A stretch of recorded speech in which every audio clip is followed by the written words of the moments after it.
Hello students, welcome to my class. Students, हम जिस topic के बारे में पढ़ रहे थे वो है मूल्यांकन, इवोल्यूशन। तो इवोल्यूशन के बारे में, मूल्यांकन के बारे में हम इतना जान चुके हैं कि शिक्षा व्यवस्था को डॉक्टर ब्लूम ने त्रिध्रुवीय प्रक्रिया कहा था। तो मूल्यांकन उनके बताए 3 ध्रुवों में से एक ध्रुव है, अर्थात शिक्षा व्यवस्था का एक मुख्य एवं अनिवार्य अंग है। ये चीज हमें पता चल चुकी है।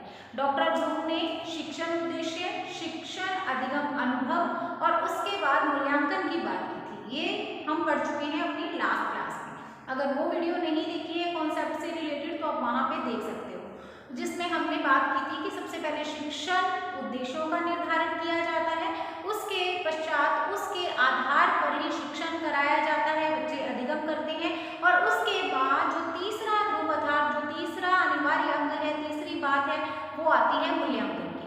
तो तीसरे नंबर पे इन द लास्ट मूल्यांकन किया जाता है कि कितने उद्देश्यों की प्राप्ति हो सकी है, या हम मूल्यांकन को कहते हैं वो साधन जिसकी सहायता से उद्देश्यों की प्राप्ति की सीमा को जांचा जाता है कि उद्देश्य किस सीमा तक प्राप्त हुए हैं।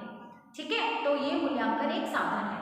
आज की क्लास में हम जानने वाले हैं, हम पढ़ने वाले हैं मूल्यांकन की परिभाषाओं के बारे में। तो स्टूडेंट्स, जो मूल्यांकन टॉपिक है ये आप जब बीएड करते हैं तो आप जो टीचिंग सब्जेक्ट्स लेते हैं, तो कोई भी टीचिंग सब्जेक्ट की बात की जाए तो वहाँ पे ये आपकी लास्ट यूनिट में आपको मिल ही जाएगा। चाहे आप मैथ्स के हैं, साइंस के हैं, एसएसटी के हैं, सिविक्स के हैं, हिंदी के हैं, इंग्लिश के हैं, किसी भी सब्जेक्ट के हैं, कोई भी आपके पास टीचिंग सब्जेक्ट है तो वहाँ पे ये ज़रूर आपको यूनिट मिलेगी, लास्ट यूनिट होती है। क्यों लगाते हैं इस यूनिट को? बिकॉज बीएड करवा करके हम आपको टीचर बना रहे हैं। ठीक है, और शिक्षा व्यवस्था क्या है? त्रिध्रुवीय प्रक्रिया है। जब मूल्यांकन इसका अनिवार्य अंग है तो आपको यानी एक शिक्षक को मूल्यांकन करना आना चाहिए। इसके लिए आप सभी के सिलेबस में, चाहे आप कोई भी सब्जेक्ट लेते हैं, चाहे आप किसी भी स्ट्रीम से हैं, वहाँ पे अनिवार्य रूप से ये 5th यूनिट होती है, यानी मूल्यांकन करना आपको सिखाया जाता है कि कैसे ब्लूप्रिंट बनाना है, कैसे मूल्यांकन की कौन कौन सी विशेषताएं होती हैं, कौन सी विधियां होती हैं। ठीक है, इस तरह से आप सभी मूल्यांकन पढ़ते हो, तो ये एक इम्पोर्टेंट टॉपिक है। एज अ टीचर सबको इसके बारे में पता होना चाहिए। तो आज की क्लास में हम डेफिनेशंस करने वाले हैं, पहले परिभाषाएं पढ़ने वाले हैं।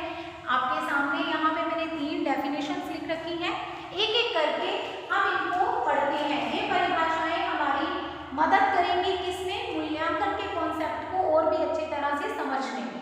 देखिए, पहली हमारी परिभाषा है क्लार तथा स्टार के अनुसार। क्लार, स्टार, ठीक है, नाम मिलते जुलते हैं। तो क्लार तथा स्टार क्या कहते हैं मूल्यांकन के बारे में? मूल्यांकन वह निर्णय या विश्लेषण है जो किसी विद्यार्थी के विषय में प्राप्त सूचनाओं के आधार पर निकाला जाता है। क्या कहते जा रहे हैं कि मूल्यांकन वह निर्णय अर्थात, अच्छा मैं एक आपको बात बता दूं, ये निर्णय शब्द से मुझे याद आ गया है कुछ जो आपको बताना जरूरी है। यहाँ पे एक एग्जाम के अंदर पूछा गया था कि मूल्यांकन का निम्न में से सही अर्थ कौन सा है। ठीक है, अब मैं 4 ऑप्शन बोलती हूँ और आप 4 ऑप्शन जो है वो सुन लेना। मूल्यांकन का अर्थ या सही अर्थ निम्न में से है, और नीचे 4 ऑप्शन दिए हुए थे। नीचे लिखा हुआ था परीक्षण करना, लिखा हुआ था जांचना, वहाँ लिखा हुआ था निर्णय करना, और वहाँ पे लिखा हुआ था एक वर्ड और था। ठीक है, तो वैसे 3 में से ही आप चूज कर सकते हो। 3 में से क्या होता है? परीक्षण करना, जांचना या फिर निर्णय देना। तो सही उत्तर मूल्यांकन का था निर्णय देना। ठीक है, इंपॉर्टेंट क्वेश्चन है। तो यहाँ पे निर्णय शब्द मैंने जैसे ही पढ़ा और फिर मूल्यांकन पढ़ा तो मुझे प्रश्न याद आ गया, तो मुझे ये लगा मैं आपको बता देती हूँ। तो अगर फिर से ये प्रश्न आपके सामने आता है तो आप कौन से ऑप्शन को चुनेंगे? निर्णय करना या निर्णय देना। ठीक है, मूल्यांकन का जो है वो सही अर्थ यही होता है, क्योंकि इसके द्वारा हम क्या करते हैं? बच्चे के बारे में या जिस भी किसी कार्य का हम मूल्यांकन कर रहे हैं उसके बारे में निर्णय देते हैं। ठीक है, चलिए अब वापस से आ जाते हैं डेफिनेशन पे। क्लार और स्टार कहते हैं कि मूल्यांकन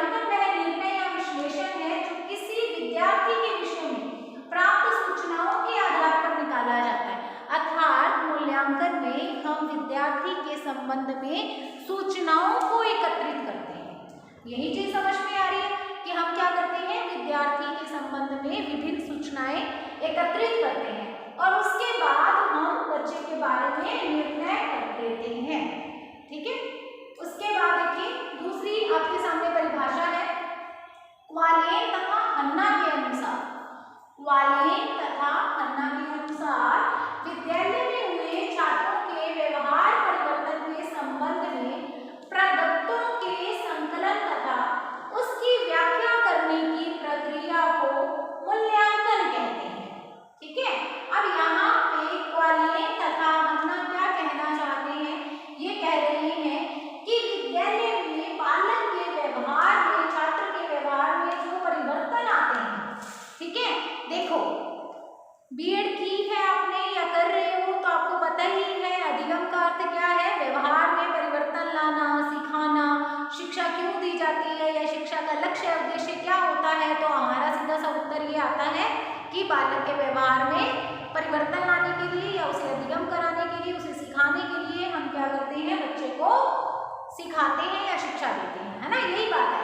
तो यहाँ पे ये कहते हैं कि जो विद्यालय में छात्र के व्यवहार में परिवर्तन आता है, अर्थात बालक जो अधिगम करता है, जो सीखता है, उसके संबंध में प्रदत्तों के संकलन। ठीक है, प्रदत्त क्या होते हैं, प्रदत्त होते हैं डाटा। ठीक है, तो जो प्रदत्त होते हैं यानी जो डाटा है उसका संकलन तथा उसकी व्याख्या करने की प्रक्रिया मूल्यांकन कहलाती है। अगर सरल शब्दों में बात करूं तो सरल शब्दों में इसका मीनिंग क्या निकल रहा है, इसका मीनिंग ये निकलता है कि छात्र को विद्यालय में अधिगम कराया जाता है और अधिगम करवाने पर उसने कितना सीखा या क्या सीखा, इसके संबंध में हमें जो प्रूफ मिलते हैं, जो प्रमाण मिलते हैं, जो हम डाटा इकट्ठा करते हैं, वही क्या है, वो है मूल्यांकन। सीधी सी बात है। उसके बाद आपके सामने जो तीसरी परिभाषा है, डेफिनेशन है, वो है सीसी रोस के अनुसार।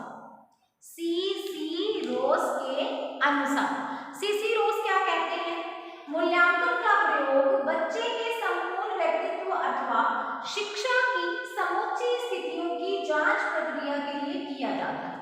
ठीक है, अब सीसी रोस का कहना है कि जो मूल्यांकन किया जाता है या मूल्यांकन का जो प्रयोग किया जाता है उसके द्वारा हम बच्चे के संपूर्ण व्यक्तित्व, जो उसकी पर्सनालिटी है यानी उसकी कंप्लीट पर्सनालिटी की बात हो रही है, उसकी कंप्लीट पर्सनालिटी अथवा शिक्षा की समूची स्थिति, अर्थात विद्यालय में उसको शिक्षा प्रदान करने के लिए जो शिक्षा व्यवस्था की गई है, ये उसकी बात हो रही है। उसकी समूची स्थितियों, जो भी वहाँ पे जो स्थितियाँ बना रखी है हमने बच्चे को उचित प्रकार से, सही प्रकार से सिखाने के लिए अर्थात शिक्षा प्रदान करने के लिए, तो उन सारी स्थितियों की जांच की जाती है।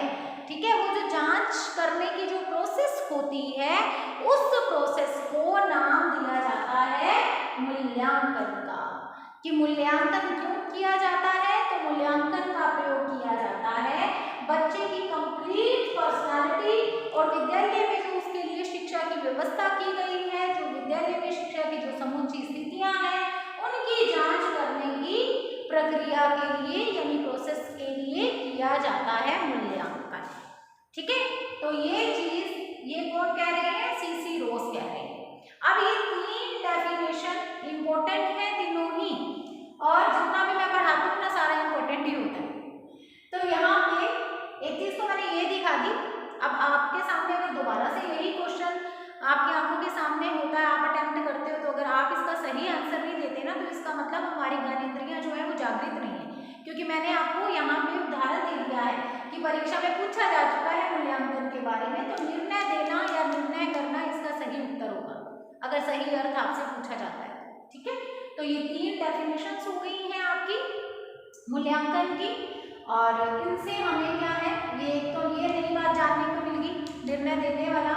ठीक है, और दूसरी बात हमें क्या पता चली कि मूल्यांकन से हम विद्यार्थी के विषय में सूचनाएं प्राप्त कर सकते हैं। दूसरी चीज क्या पता चली कि छात्र के व्यवहार में व्यवहार परिवर्तन या छात्र ने कितना अधिगम किया है, इसके बारे में हम डाटा कलेक्ट करते हैं, अर्थात हमारे पास प्रूफ होता है मूल्यांकन की इस बच्चे ने इतना सीख लिया है। हमें मूल्यांकन के द्वारा ही पता चलता है बच्चे ने कितना सीखा है, कितना अधिगम किया है या उसके व्यवहार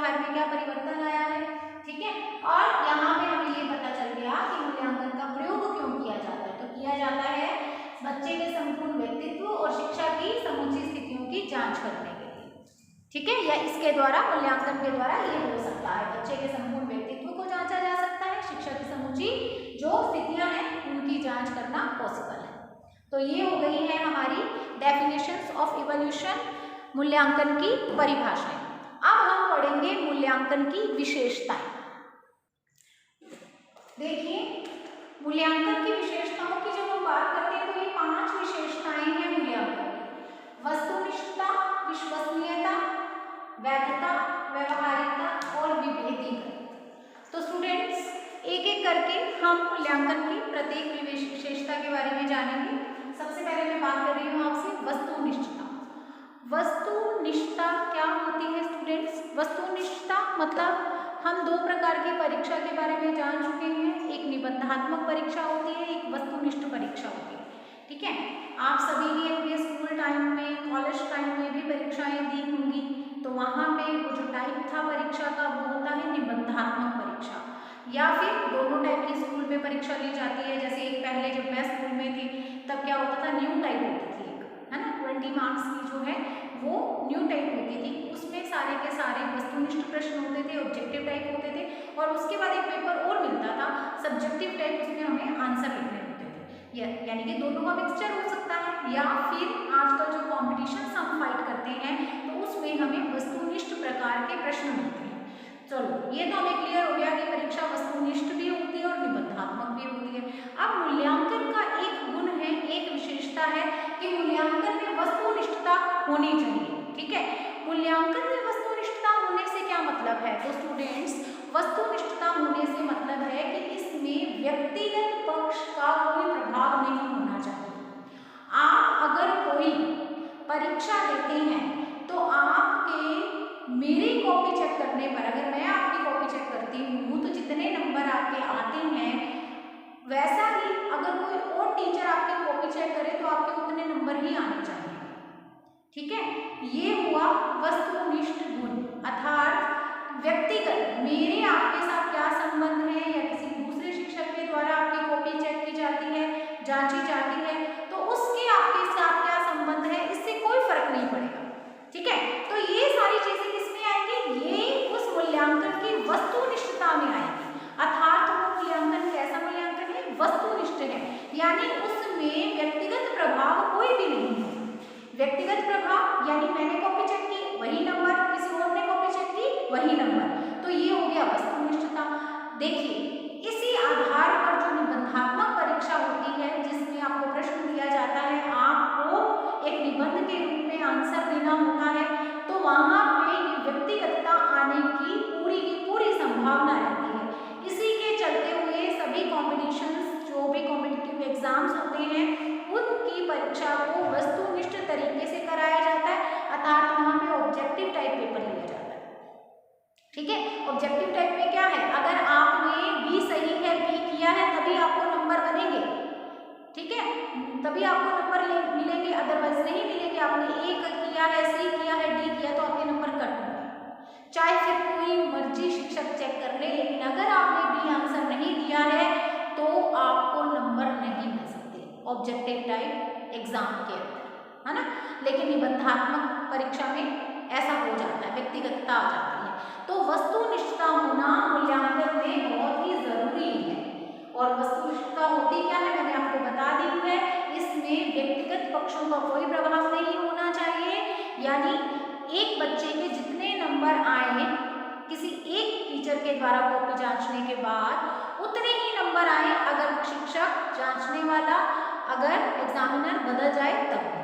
तो ये है वस्तुनिष्ठता। उसके बाद दूसरे गुण की बात करते हैं विश्वसनीयता। विश्वसनीय मतलब हम जिस पे विश्वास कर सकें, अर्थात विश्वसनीय क्या होती है कि विश्वसनीयता है जब किसी एक समूह को अगर एक ही पेपर एक बार, 2 बार, 3 बार करने के लिए दिया जाए तो जो परिणाम आएंगे वो सेम आने चाहिए, ठीक है। किसी एक समूह को, किसी एक छात्र को या किसी एक क्लास को अगर सेम पेपर करने के लिए दिया जाए दोबारा से, तिबारा से, तो जो अंक आए वो समान आने चाहिए। तो मूल्यांकन में इस चीज का भी ध्यान रखा जाता है। और ऐसा होता कहाँ है? ऐसा होता है वस्तुनिष्ठ परीक्षा,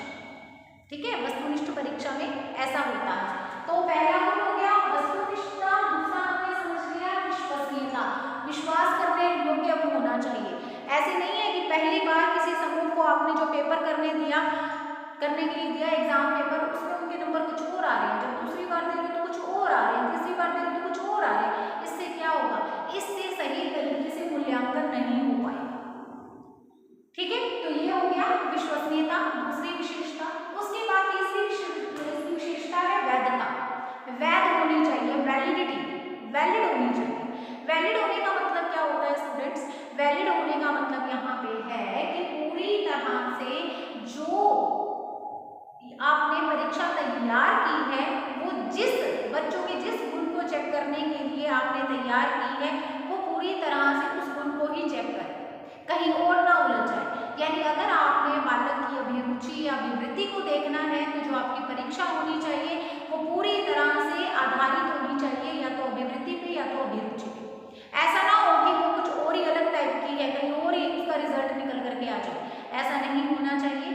जिस गुण को जांचने के लिए, जिस सब्जेक्ट का आप बच्चों का अधिगम देखने के लिए कि बच्चों ने कितना अधिगम किया है, बच्चों के व्यवहार में कितना परिवर्तन आया है, तो आपकी जो परीक्षा है, जो मूल्यांकन का जो कार्य आप कर रहे हो, वो भी उसी के लेवल का होना चाहिए, उसी के सब्जेक्ट से संबंधित ही आप परीक्षा तैयार करोगे।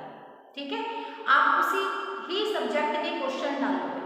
ऐसा नहीं है कि आप जो है मैथ्स की परीक्षा ले रहे हैं, साइंस के प्रश्न डाल रहे हैं पेपर के अंदर, ऐसे नहीं। वैध होने चाहिए, जिसकी या बच्चों के जिस गुण की या बच्चों के जिस पक्ष की, है ना, आप उसकी परीक्षा लेना चाहते हैं, उसका मूल्यांकन करना चाहते हैं, आपका जो एग्जाम पेपर प्रश्न पत्र होगा वो भी उसी के आधार पर ही बनना चाहिए, उसी से संबंधित होना चाहिए, उसमें कुछ एक्स्ट्रा नहीं होना चाहिए। जैसे कहते हैं ना, बाहर से प्रश्न आ गया, तो ऐसा कुछ नहीं होना चाहिए। वहाँ का जो सिलेबस आपने बच्चों को दे रखा है, जो आपका सब्जेक्ट है, उसी से संबंधित ही एग्जाम पेपर में या मूल्यांकन कार्य में आपने मूल्यांकन करना है। चलिए, तीसरी विशेषता की बात हो गई। हमारी चौथी विशेषता है व्यवहारिकता। व्यवहारिकता एक होती है सैद्धांतिकता, एक होती है व्यवहारिकता। तो आप मूल्यांकन करें तो मूल्यांकन में ये व्यवहारिकता का गुण बहुत ही अनिवार्य है, सैद्धांतिकता नहीं होनी चाहिए। अगर आप एग्जाम पेपर तैयार कर रहे हैं, आपका सब्जेक्ट ऐसा है जो कि आप ये कह सकते हो कि प्रैक्टिकली भी उसमें वर्क करवा करके बच्चे से देखा जा सकता है, तो आपने उसको सैद्धांतिक तरीके से बच्चे से उसको जांचना नहीं है, मूल्यांकन नहीं करना है, बल्कि जहाँ जहाँ पे आप प्रयोग करवा सकते हो बच्चे से, या फिर आप बच्चे की किसी और क्वालिटी को जांच सकते हो, बहुत सारी और विधियाँ होती हैं उनके माध्यम से, तो आपने पूरी तरह से व्यवहारिक हो करके फिर बच्चे के गुण को जांचना है। ठीक है, अब जैसे मान लीजिए आप किसी बच्चे में उसकी अभिव्यक्ति में वो कितना कुशल है, ठीक है, अभिव्यक्ति में वो कितना कुशल है, आपने ये जानना है, या उसकी इस क्वालिटी को चेक करना है, इस क्वालिटी का मूल्यांकन करना है, और आप जो उस बच्चे से जाकर के बात ही नहीं कर रहे, आप उस बच्चे को आगे बुला करके उसे कुछ कहने के लिए कह ही नहीं रहे कि वो अपने आप को प्रेजेंट करे, तो आप मुझे एक बात बताओ, उसकी अभिव्यक्ति कैसी है, चाहे वो मौखिक है चाहे लिखित है, आपको तब पता चलेगा ना जब उसको आप आगे बुला करके कुछ बोलने का मौका दोगे, वो आप दे नहीं रहे, तो फिर ये क्या हुआ, ये व्यवहारिकता का अभाव हो गया। तो व्यवहारिकता का अभाव नहीं रखना है। जो भी मूल्यांकन करता है वो प्रत्येक पहलू को या जिस भी गुण को वो चेक करना चाहता है, जिस भी चीज़ की वो परीक्षा लेना चाहता है, जिस भी कार्य की वो जांच करना चाहता है, उसको खुद अपनी आंखों से इवैल्यूएट करे, उसका मूल्यांकन खुद से करे और पूरी तरह से व्यवहारिकता के साथ करे। ऐसे नहीं है कि सैद्धांतिकता में ही खोया हुआ है या फिर पीछे के, जैसे कहते हैं ना, पीछे वाले मार्क्स देख करके और फिर नंबर लगा रहे हैं। नहीं, बच्चे में परिवर्तन भी आया होगा, है ना, हर दिन परिवर्तन आ जाता है। तो फिर आप देखिए, जब प्रकृति में हर दिन परिवर्तन आता है तो हम में क्यों नहीं आ रहा, हम भी तो हर पल कुछ ना कुछ सीख रहे हैं। और बच्चे को तो हम खुद एक टीचर है तो ये सोचते हैं कि बच्चा हर दिन कुछ ना कुछ नया सीख रहा है, तो बच्चा आगे बढ़ता जा रहा है। तो ये ज़रूरी है कि सैद्धांतिक रूप से मूल्यांकन ना करके हमें पूरी तरह से व्यवहारिक होकर के उसका मूल्यांकन करना चाहिए। ये भी होगी इसकी चौथी विशेषता। अब आपके सामने जो इसकी पांचवी और अंतिम विशेषता है वो है विभेदीकरण। विभेदीकरण क्या होता है स्टूडेंट? विभेद करना। विभेद मतलब आप ये कह सकते हो जैसे ग्रुपिंग करना होता है ना, जैसे अलग अलग करना, आप ऐसे सोच लो, ठीक है, किसी चीज़ को अलग अलग करना। आप जब कोई कॉम्पिटिशन्स में देते एग्जाम देते हैं तो उसमें आप देखते हैं कुछ प्रश्न इतने सरल होते हैं कि हमें ये लगता है कि अरे ये पूछ लिया, ये तो मुझे आता है। और कुछ प्रश्न ऐसे होते हैं जो प्रश्न जो है थोड़ा सा हमारा जो है वो सोचने का जो नजरिया होता है उसको अच्छे से देखना पड़ता है, सोचना पड़ता है, उलझा देते हैं हमें, और फिर कहीं जा करके हमें बहुत सोचने समझने के बाद उन 4 में से अपना आंसर मिलता है। और ये भी रिस्की होता है कि पता नहीं ये वाला सही है या ये वाला सही है, क्योंकि 2 जैसे 4 में से आप 2 तक तो पहुंच जाओगे, लेकिन 2 में थोड़ी सी कंफ्यूजन कई बार रह जाती है अगर वो प्रश्न हमें अच्छी तरह से नहीं आता है या हमने अच्छी तरह से वो टॉपिक नहीं पढ़ा है। तो यहाँ पे आप देखते हैं कि कुछ प्रश्न तो इतने इजी होते हैं कि जैसे ही हम प्रश्न पढ़ते हैं हम ऑप्शन भी नहीं देखते हैं और चुटकी बजाते ही उसका आंसर हमें आता होता है, और कई में हम उलझ जाते हैं, यानी कि 2 तक पहुंच जाते हैं, एक का सिलेक्शन नहीं हो पाता, और कई बार ऐसा होता है कि हमें 4 में से कोई नहीं पता होता, वहां बैठ के हम अक्कड़ बक्कड़ कर रहे होते हैं कि चलो तुक्का मारना है ना, ऐसी स्थिति होती है। तो यहाँ पे विभेदीकरण का मैं आपको मीनिंग बता रही हूँ, यही है विभेदीकरण, कि परीक्षा तैयार की जाए मूल्यांकन के लिए। आप जो परीक्षा तैयार कर रहे हैं उसमें ये गुण होना, ये उसमें विशेषता होना जरूरी है।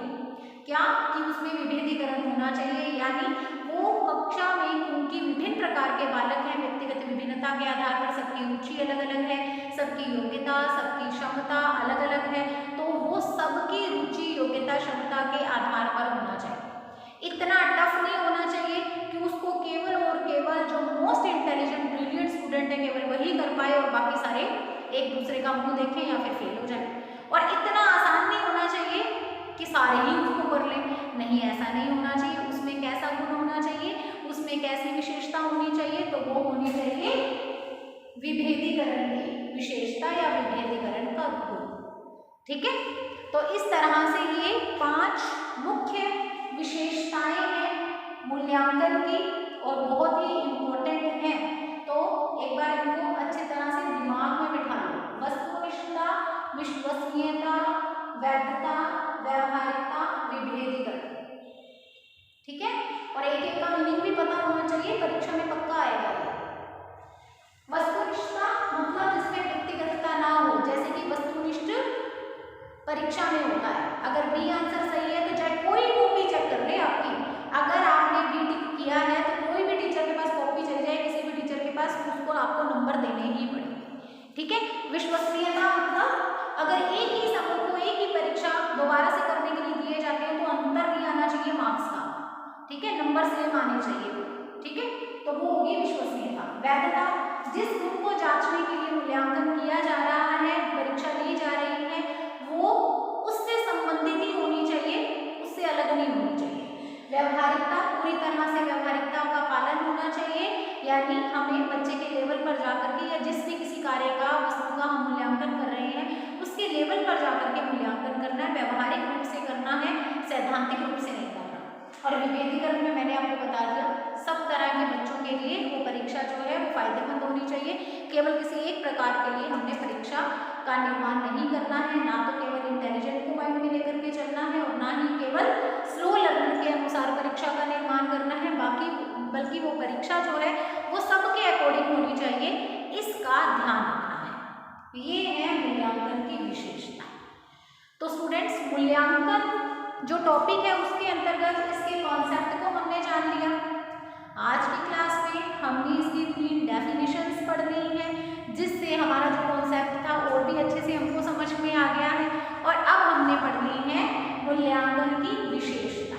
इतना हम जान चुके हैं, कॉन्सेप्ट, डेफिनेशंस और कैरेक्टरिस्टिक्स, अवधारणा, उसकी अर्थ यानी कि परिभाषाएं और विशेषताएं, इतना हमने पढ़ लिया है। और इससे आगे भी हमें पढ़ना है, अभी महत्व आएगा इसका, विधियां आएंगी इसकी, लेकिन वो सारी आएंगी अब हमारी नेक्स्ट क्लास में। Okay students, have a nice day.